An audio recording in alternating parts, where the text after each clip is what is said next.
how to select the best candidates for your clients as a recruiter when you have no experience, no expertise in the domain you are recruiting for. So for example, you are recruiting tech candidates, but you have absolutely no IT background. That's what I'm going to teach you in this video, and it might sound like a tricky question, but actually it's not. And to answer this question, let me explain you something that happened in the beginning of my career. So I managed to pull a job, and which is a very challenging job at that time. Really, it was difficult to find candidates, and I was so proud of myself that I managed to find 5 profiles. 5 very good profiles for this opportunity. I sent an email to my client with the 5 CVs, and I was a bit surprised by his reaction, because basically what he told me is, okay, thank you for those CVs, but I don't have time to review 5 CVs. It is your job to screen the profiles, and what I want is the 3 top candidates within that list. Send me a short list of 3 candidates and I will interview them. And I was a bit confused, and I really didn't feel very comfortable to be in that situation, because my main concern, of course, was to send the wrong profiles. What if I miss the best candidates only because I don't have the technical expertise to assess the candidate technical skills? So how can I make sure that I'm sending the 3 best candidates? And I was so concerned that I asked a question to my director. I explained him the situation. I said, okay, I have 5 very good candidates, and to me they all seems to be very close from a technical point of view, but of course I don't have technical expertise to really go in depth and to make sure that the 3 candidates that I will be sending will be the 3 best candidates from a technical point of view. So what should I do? And his answer totally changed my perspective. Here is what he told me. The best candidate is not necessarily the one with the best technical skills or matching the requirements better. And it is our job to see beyond the requirements and to be able to manage expectations accordingly. Because there are always 2 aspects to consider. There is the best candidate, the most suitable candidate from a technical point of view, and it is more on the client to assess that part in depth. And then there is the best candidate from a non-technical point of view. For example, his salary expectation, his current status, is he available or not? Does he have other processes? What about how happy he is in his current job? Does he have a job? The location, the contract length, etc. And it is our role to find a good balance between those 2 aspects. So basically you have how good a candidate is on paper, and on the other side you have how likely he would accept the offer. Because if you have a top candidate matching the role at 100%, really the perfect candidate,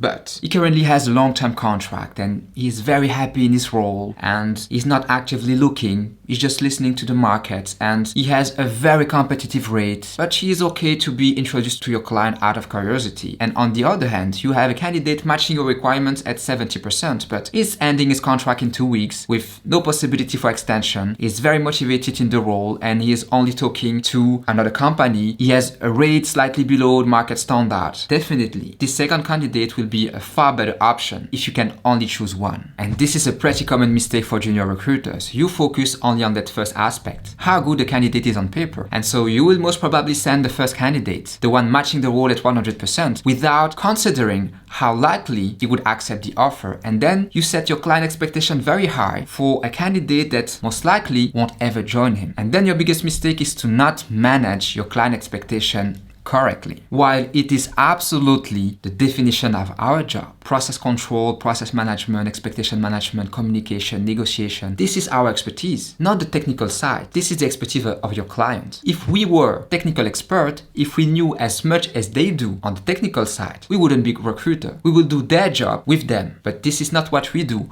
Our role is to help them to find candidates, and we have our expertise. So don't be confused here. Don't try to know as much as they do. Don't try to be a technical expert. This is not where you will find your added value. If you want to feel legitimate in your job, this is crucial to understand. Assessing the candidate's soft skills, assessing a candidate's situation, assessing his likelihood to accept a potential offer. Our clients, they don't hire us to do their jobs. They hire us to do ours, which is to find the best candidate. And the best candidate is the one where you can find the best balance between how good he is on paper, how good he is matching the requirements, and his likelihood to join, which depends on both his expectations and his situations. And if you want to know more about my strategy to find candidates in difficult and very niche markets, what you should do next is to watch that video where I share absolutely everything. And please, before leaving, like the video and subscribe to the channel. Thank you.